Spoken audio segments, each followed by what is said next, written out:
Hello everyone.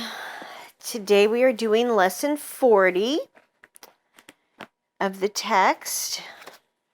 If I can ever find my page. No, we're doing lesson 40, and then of the text, we're doing chapter 4, The Illusions of the Ego, which I believe is section 7. 7. Yeah, so we're doing lesson 40. I am blessed as a son of God. And chapter 4, The Illusions of the Ego, section 7, Creation and Communication. All right, let's begin.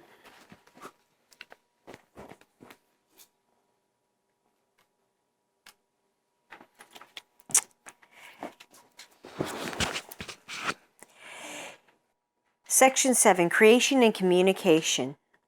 It is clear that while the content of any particular ego illusion does not matter, its correction is more helpful in a specific context. Ego illusions are quite specific, although the mind is naturally abstract. Part of the mind becomes concrete, however, when it splits. The concrete part believes in the ego, because the ego depends on the concrete. The ego is the part of the mind that believes your existence is defined by separation. So what that's saying to me there, folks, is that in everything we look to figure out what it is that is defining us. We are taking all these things that are being said to us that we have been taught to believe are true and using them as what defines us as who we are, what we are, why we should be who and what we are. And we're taking these thoughts that have been projected out by somebody else and enacting them on ourselves. And our ego minds do not want to let go of these things that we believe define us. We are in stark terror of that happening. So we fight it every step of the way. Alex? Everything the ego perceives is a separate whole without the relationships that imply being. The ego is thus against communication, except so far as it is utilized to establish separateness rather than to abolish it. The communication system of the ego is based on its own thought system, as is everything else it dictates. Its communication is controlled by its need to protect itself, and it will disrupt communication when it experiences threat. This disruption is a reaction to a specific person or persons. The specificity of the ego's thinking then results in spurious generalization, which is really not abstract at all. It merely responds in certain specific ways to everything it perceives as related. So,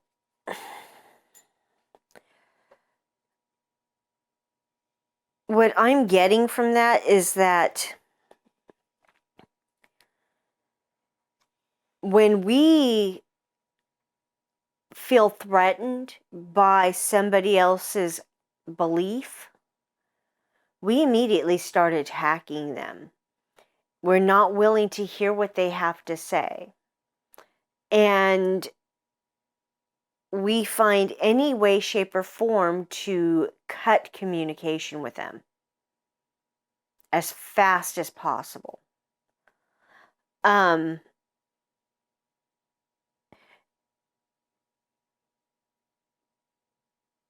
And as I was saying here in sentence 6, the specificity of the ego's thinking then results in spurious generalization, which is really not abstract at all. It starts trying to point fingers and place blames. It doesn't take things into a fuller, broader spectrum.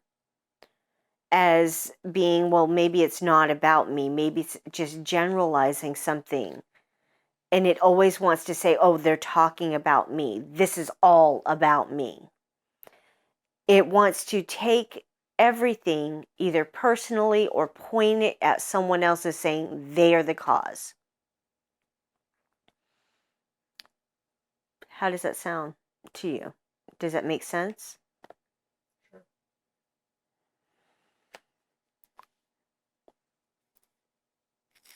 And, as it was saying there in that last sentence, folks, you can't help but respond the way you do because it is what you've been taught to do.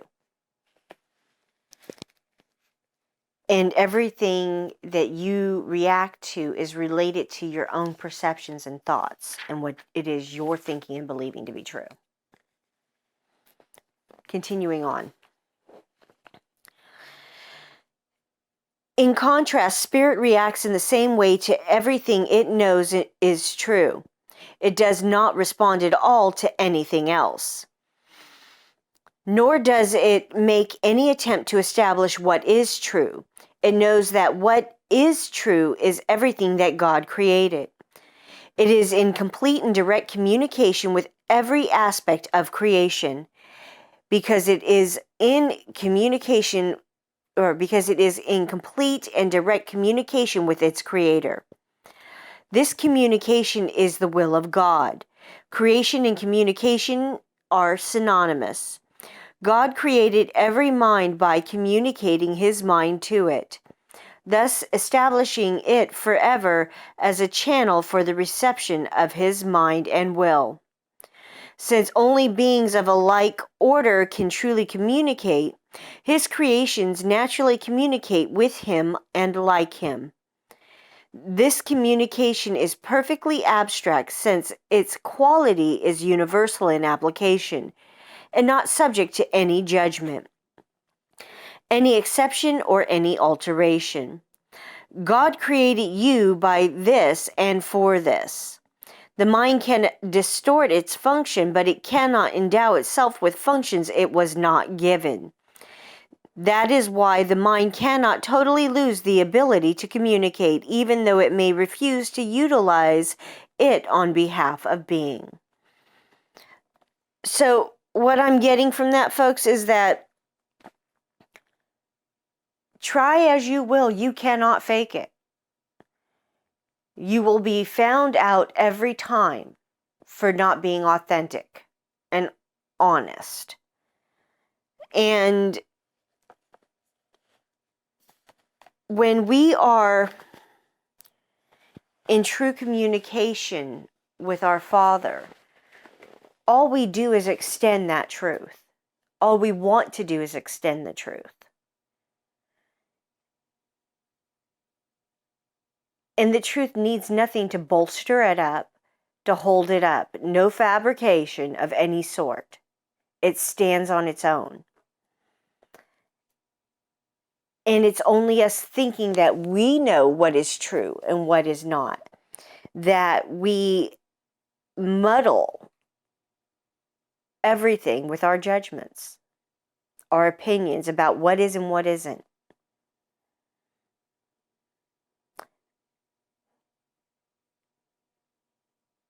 It doesn't require judgment for truth. The truth in and of itself will speak to you wholeheartedly. You will feel it here in the center of your being if it's true.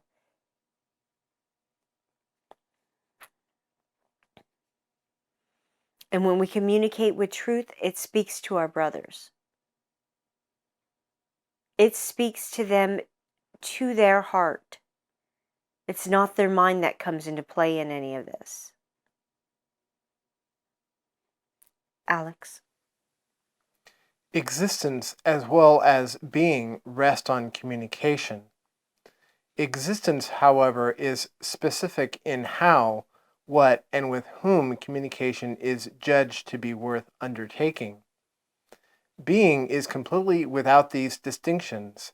It is a state in which the mind is in communication with everything that is real.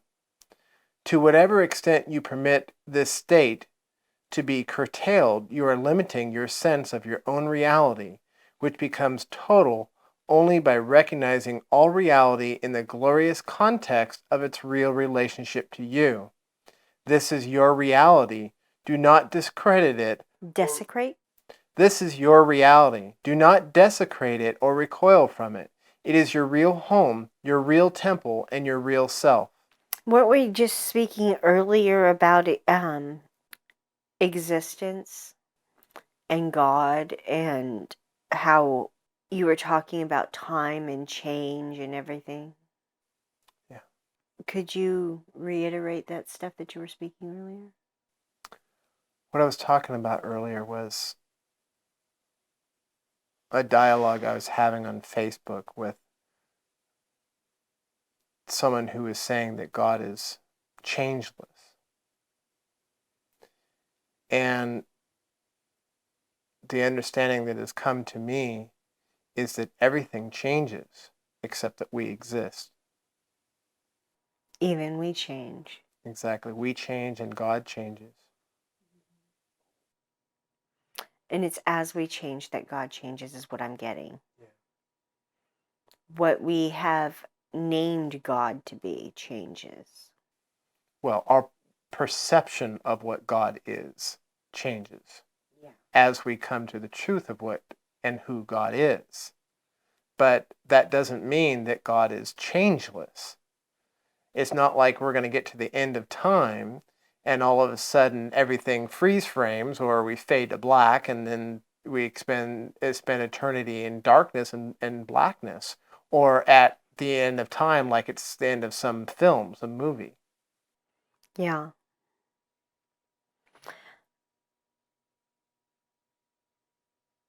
You know, something else that I get from this particular paragraph here is talking about our communications with our brothers.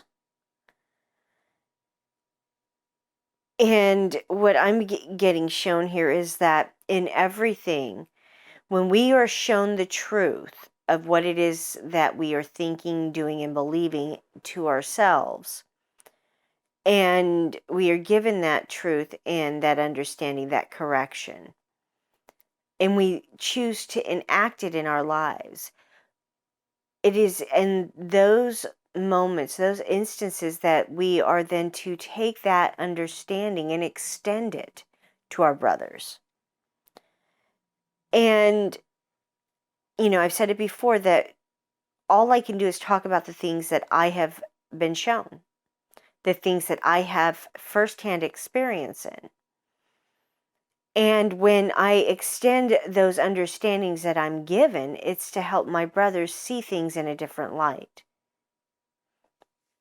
And even though the choice is always theirs, that is all I'm supposed to do, is extend that healing, that understanding that I've been given.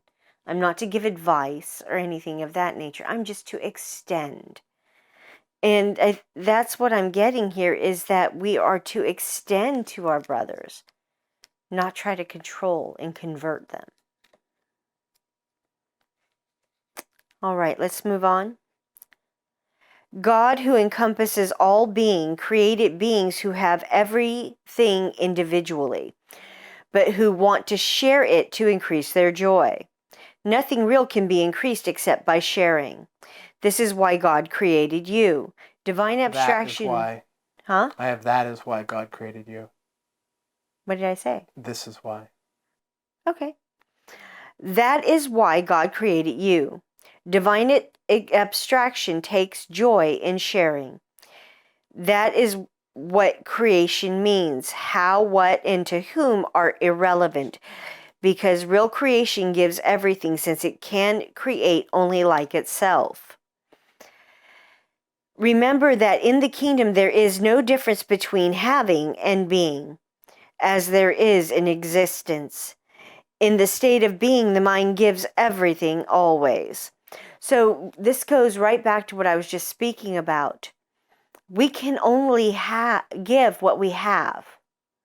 And if our ego judgments and beliefs are no more than just that, an illusion, then there's nothing for us to give there.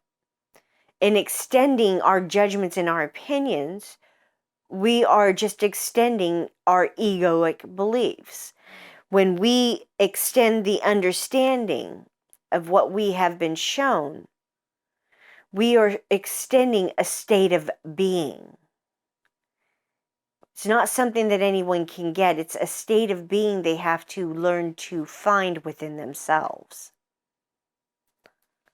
Alex? The Bible repeatedly states that you should praise God.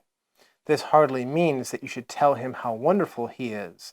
He has no ego with which to accept such praise, and no perception with which to judge it. But unless you take your part in the creation, his joy is not complete because yours is incomplete. And this he does know. He knows it in his own being and its experience of his Son's experience. The constant going out of his love is blocked when his channels are closed, and he is lonely when the minds he created do not communicate fully with him. So what I'm getting about this, folks, is that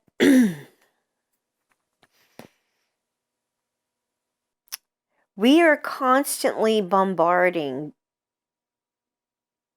God with what we think we need, what we think we want, and what we think things should or shouldn't be. And when it talks about praising God, it's talking about being thankful and grateful for the things that we are being shown, for the things that we are receiving on a daily basis. And like for my husband and myself, we are coming to understand that we are supported in everything. We are completely supported. And it's only when we get caught up in these fears and beliefs of lack that we think we are not supported.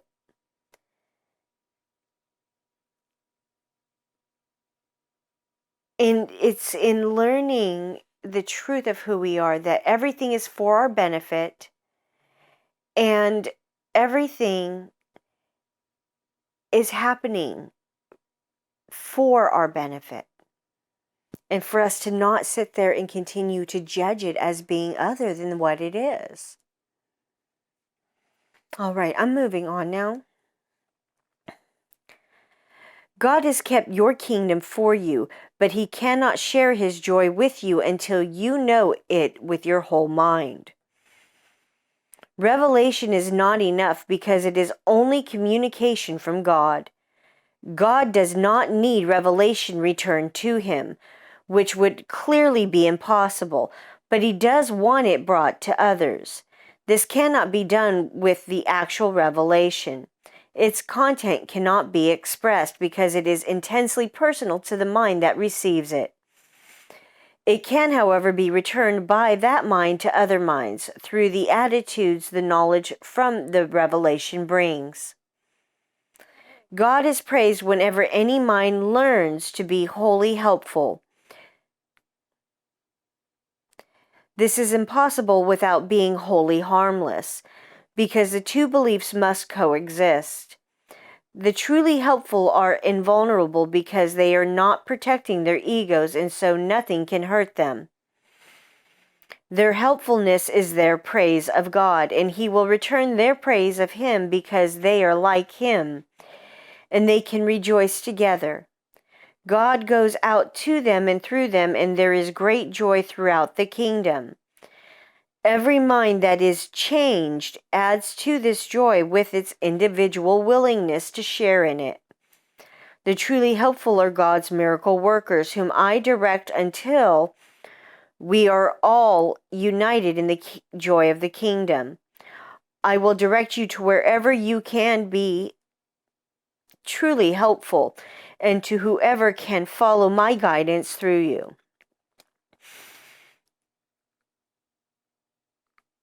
Okay, so what I'm getting here, folks, in these last two paragraphs, is that we are not to extend anything to our brothers unless it's wholesome and healing.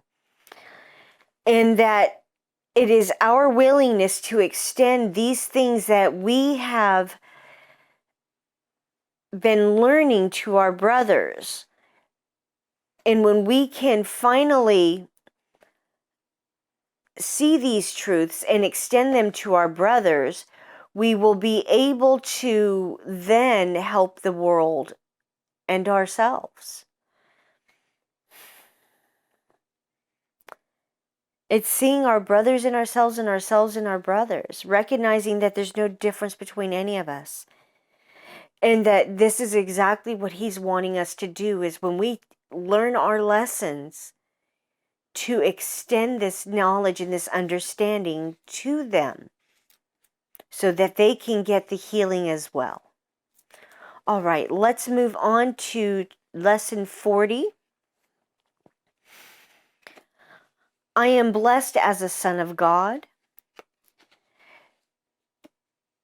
Today we will begin to assert some of the happy things to which you are entitled. Being what you are, no long practice periods are required today, but very frequent short ones are necessary. Once every 10 minutes would be highly desirable, and you are urged to attempt this schedule and to adhere to it whenever possible. If you forget, try again. If there are long interruptions, try again. Whenever you remember, try again. So the theme here is, if at first you do not succeed, try again, folks. These lessons, they can be done with your eyes closed or your eyes open. So keep in mind, don't try closing your eyes to do the lessons if you're driving down the road.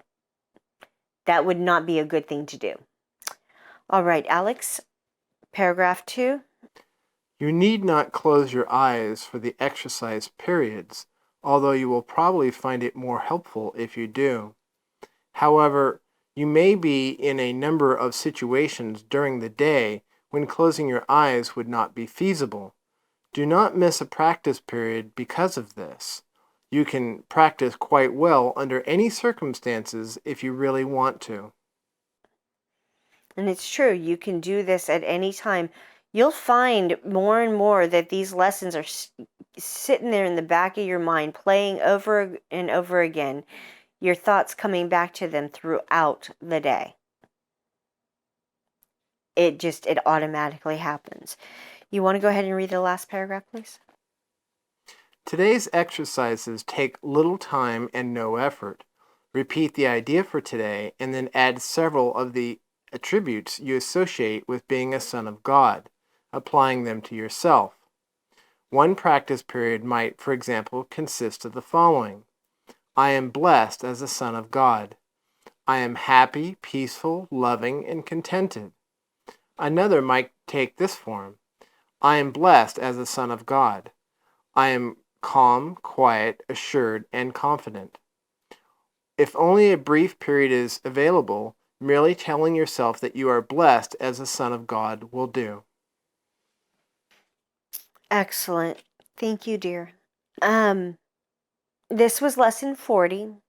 I am blessed as a son of God, with chapter 4, The Illusions of the Ego, section 7, Creation and Communication. Thank you for joining us today, folks. Please do the work. It is not that difficult. Seriously, it really isn't. Even if you're not doing it wholeheartedly with all your heart, it still is not that difficult. All you need to do is just keep the thought in the back of your mind and let it play itself over and over again back there. How many times have you had some crazy, nitpicking little worry sitting there just eating at you for hours on end, days on end, months on end, years on end? This should be a piece of cake. All right. My name is Sabrina Reyenga. And I'm Alex Reyenga. Thank you for joining us today. Have a wonderful day. Hugs, light, love, and blessings. We love you. Namaste.